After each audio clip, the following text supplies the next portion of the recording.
नमस्कार दोस्तों, मैं अंकित भार्गव एमजीसीआई के डिजिटल लर्निंग प्लेटफॉर्म पर एक बार फिर आपका बहुत बहुत स्वागत करता हूं। तो बेटा आज हम हमारे पीएटी 2024 के पेपर के सॉल्यूशन की बात कर रहे हैं। चलिए सेशन को स्टार्ट करते हैं और इसके बारे में जानते हैं। तो बेटा आज हम डिस्कशन करने वाले हैं हमारे 2024 में बायोलॉजी से रिलेटेड कौन कौन से क्वेश्चन पूछे गए हैं। और ये पेपर कंडक्ट हुआ था बेटा 9 जून 2024 को और ये सेकेंड शिफ्ट का पेपर है बेटा। अब इस शिफ्ट में कौन कौन से क्वेश्चंस पूछे गए हैं उनका डिस्कशन अपन देखते हैं। फर्स्ट क्वेश्चन दिया है बेटा अपने को, पौधों में परागकोश और वर्तिकाग्र एक साथ परिपक्व होते हैं। क्या बोला है? In some plants anther and stigma mature at same time. जब एंथर और स्टिग्मा दोनों एक ही समय में मैच्योर होते हैं तो इनकी इस घटना को बेटा क्या बोलते हैं? होमोगेमी। नाइट्रोजन स्थिरीकरण का पहला स्थिर उत्पाद बताना है और इस प्रक्रिया के लिए कितनी एटीपी की रिक्वायरमेंट होगी वो बताना है। What is the first stable product of nitrogen fixation and how many ATP is required for this process. तो नाइट्रोजन स्थिरीकरण की प्रक्रिया का सबसे पहला उत्पाद जो होता है बेटा वो अमोनिया होता है और इसमें 16 एटीपी की आवश्यकता होती है। कोशिका के अंदर ग्लाइकोलिसिस कहाँ होता है? Glycolysis occurs within the cell. Glycolysis की बात करें तो ग्लाइकोलिसिस सेल के अंदर कहाँ होता है बेटा? तो साइटोप्लाज्म में। फूल का कौन सा भाग विकसित होकर फल बनाता है? समझना बेटा, अगर हम बात करें बेटा ओव्यूल की, किसकी बात करें? ओव्यूल की। और हम बात करें ओवेरी की। बेटा ये जो ओव्यूल होता है ये जब मैच्योर होता है तो ये किस में कन्वर्ट होता है? सीड में। और जो ओवरी होती है बेटा ये मैच्योर होती है तो ये किस में कन्वर्ट होती है बेटा? फ्रूट में, जो अपन ने क्लास में लिख रखा है ना। तो हमारे क्वेश्चन का आंसर अब अपने को मिल ही गया होगा। क्या बोला है? Which part of flower develops into fruit. तो कौन हो जाएगा बेटा? तो ओवरी हो जाएगी। पौधों में कौन सी संरचनाएं गैसीय विनिमय को सुगम बनाती है? What structures in plant facilitate gaseous exchange. Gaseous exchange को फैसिलिटेट करती है कौन से स्ट्रक्चर्स? तो स्टोमेटा एंड लेंटिसेल्स, है ना। गैसीय विनिमय को सुगम बनाने का काम करते हैं बेटा रंध्र और उपत्वचीय जो रंध्र होते हैं वो। पौधों में नाइट्रोजन स्थिरीकरण का मुख्य उत्पाद जो होता है बेटा वो क्या होता है? अमोनिया। अभी देखा अपन ने। साइटोलॉजी क्या होती है? What is cytology? साइटोलॉजी का मतलब होता है टू स्टडी अबाउट सेल। निम्नलिखित में से कौन सी प्रक्रिया जनसंख्या घनत्व में उतार चढ़ाव के लिए उत्तरदायी है ना। तो ऐसी प्रक्रिया बताना है अपने को जो जनसंख्या में उतार चढ़ाव के लिए उत्तरदायी है। The process which is responsible for fluctuation in population density. Population density में जो फ्लक्चुएशन आ रहा है उसके लिए कौन रिस्पॉन्सिबल है बेटा? तो वो रिस्पॉन्सिबल है नेटेलिटी। यहाँ पर इन्होंने प्राकृतिकता दिया है बेटा, जबकि ये नहीं आएगा, यहाँ पर आएगा जन्म दर। क्या आएगा बेटा? जन्म दर। जन्म दर जो होगी कम ज्यादा होगी तो जो पॉपुलेशन रहेगी उसके अंदर अपने को फ्लक्चुएशन देखने को मिलेगा। निम्नलिखित में से कौन लुप्त प्राय प्रजातियों की सुरक्षा का एक तरीका नहीं है ना। क्या बोला है? Which of the following is not a method of protecting endangered species. Endangered species मतलब जो एक्सटिंक्ट कंडीशन में आ रही है उनको प्रोटेक्ट करना है। तो उनको प्रोटेक्ट करने के लिए कौन से मेथड हम यूज नहीं कर सकते? तो उनको वैसा अपने को विलुप्त होने से बचाने के लिए, उनको एक्सटिंक्ट होने से बचाने के लिए कभी भी डिफोरेस्टेशन नहीं करना। डिफोरेस्टेशन कर दिया तो बेटा उनके लिए तो ये एक क्या हो जाएगा बेटा? डिसएडवांटेज हो जाएगा उनके लिए, तो या उनके लिए एक हार्मफुल प्रोसेस हो जाएगी, है ना। तो डिफोरेस्टेशन न करते हुए अपन क्या है अच्छे अच्छे ब्रीडिंग प्रोग्राम्स उनके लिए लागू करेंगे, उनके लिए कानूनन सुरक्षा मतलब लीगल प्रोटेक्शन सप्लाई करेंगे, और हैबिटेट रिस्टोरेशन मतलब उनके लिए अपन क्या है आवास बहाली करेंगे। मतलब जहां पर वो अच्छे से सरवाइव नहीं कर पा रहे हैं वहां से उनको किसी ऐसे स्थान पर ट्रांसफर किया जाएगा जहां पर वो अच्छे से सरवाइव कर सके। क्लियर है?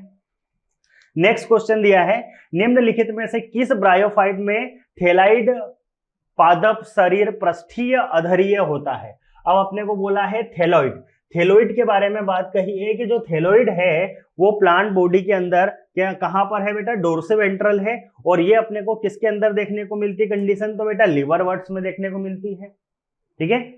नेक्स्ट क्वेश्चन है बेटा, ब्रायोफाइट के मुख्य पादप शरीर को क्या बोलते हैं? ब्रायोफाइट का जो मेन बॉडी होता है बेटा, main plant body of a bryophyte is called as gametophyte.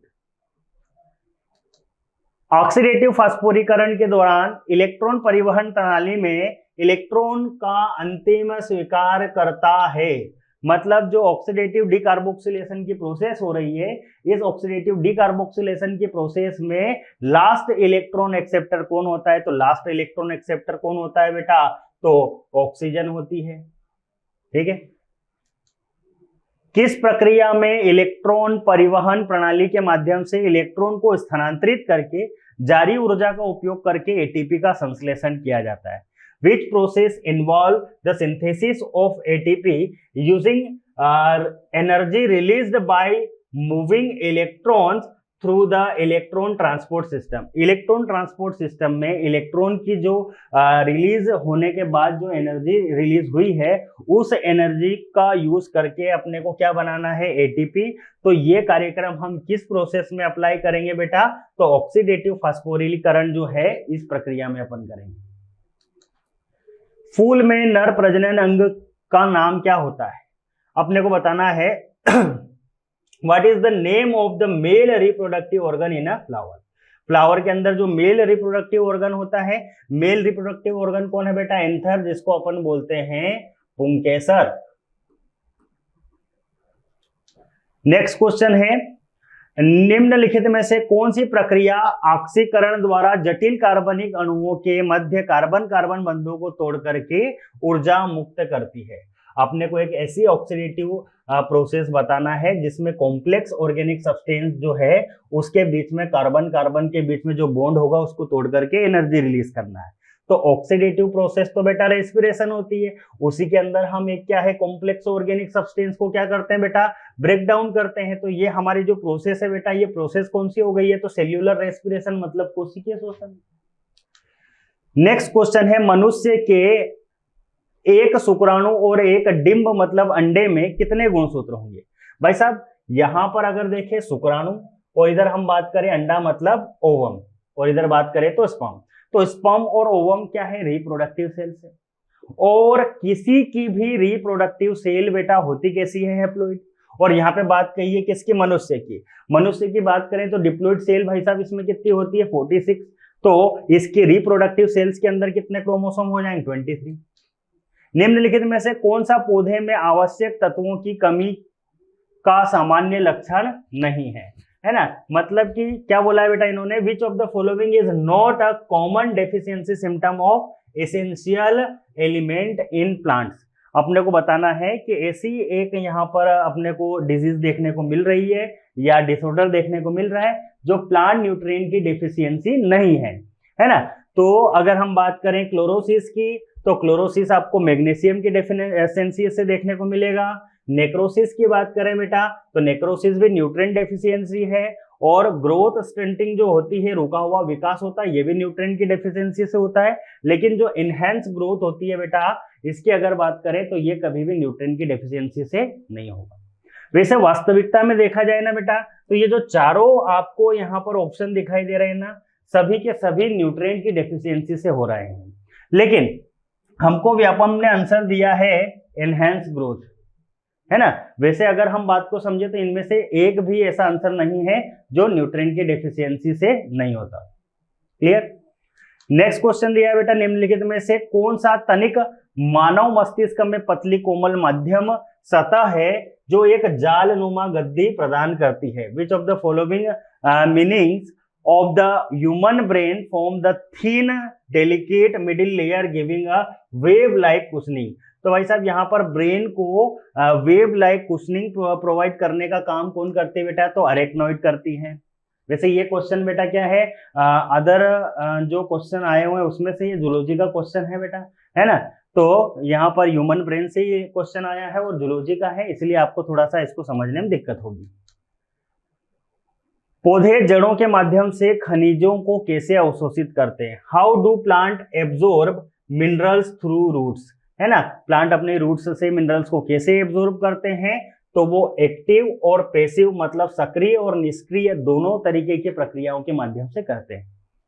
Next question है, पुष्पीय पौधों में अर्धसूत्री विभाजन होता है, in flowering plant meiosis division takes place in, है ना। तो मियोसिस डिवीजन किसमें होता है बेटा, तो मियोसाइट जिसको हम बोलते हैं पीएमसी या फिर हम बोलते हैं एमएमसी।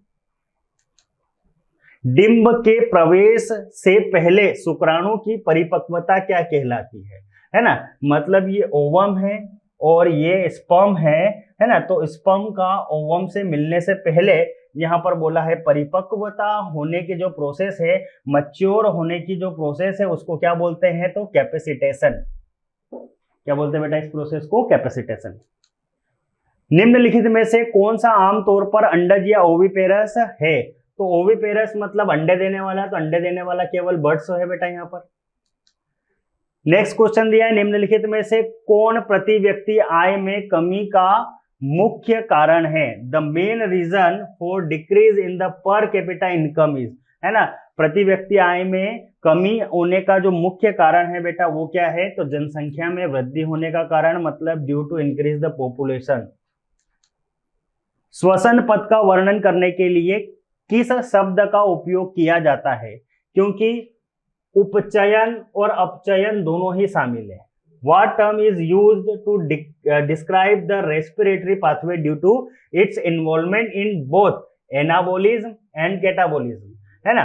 अब एनाबोलिज्म और कैटाबोलिज्म की अगर बात करें तो मैंने आपको जब फोटोसिंथेसिस पढ़ाया था तो मैंने बोला बेटा ये एक एनाबोलिक प्रोसेस है।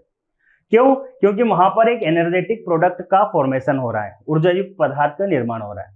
रेस्पिरेशन पढ़ाया मैंने, श्वसन पढ़ाया, तब मैंने बोला बेटा ये एक कैटाबोलिक प्रोसेस है, मतलब ये कैटाबोलिक क्रिया है, क्योंकि यहाँ पर एनर्जेटिक जो मटेरियल था उसका क्या हो रहा है बेटा, ब्रेकडाउन हो रहा है ना, उसका क्या हो रहा है यहाँ पर, विघटन हो रहा है।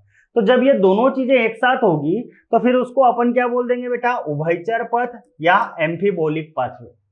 जब ये दोनों क्रियाएं साथ चलेगी तो उसको अपन पथ को क्या बोल देंगे, उभयचर पथ या एम्फीबोलिक पाथवे। नेक्स्ट क्वेश्चन है बेटा हमारे पास, नाइट्रोजन स्थिरीकरण प्रक्रिया के लिए कौन सा वातावरण सबसे उपयुक्त है ना। Which environment is more suitable for nitrogen fixation, nitrogen fixation के लिए कौन सा एनवायरमेंट सबसे ज्यादा सुटेबल होता है बेटा, तो अवायवीय कंडीशन या अनेरोबिक जो कंडीशन है वो सबसे ज्यादा सुटेबल होती है। किस परिवहन प्रणाली के माध्यम से नाइट्रोजन सहित खनिज पदार्थ पौधे के सभी भागों तक पहुंचाए जाते हैं, तो खनिज पदार्थ तो बेटा क्या है, जल के साथ में जाते हैं, मतलब जाइलम से ट्रांसपोर्ट करेंगे।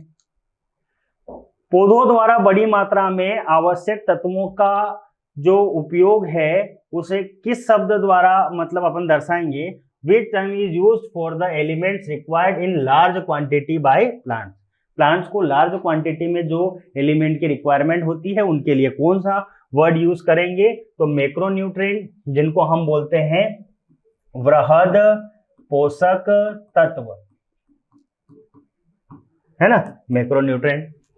और इसी के साथ बेटा आपका 9 जून 2024 का जो क्वेश्चन पेपर था उसमें बायोलॉजी के जो क्वेश्चन थे वो कंप्लीट हुए, और इसी तरीके की बेटा और रोचक तथ्य और नई नई जानकारियों के साथ हम हाजिर होते रहेंगे। जब तक के लिए धन्यवाद। जय हिंद, जय भारत।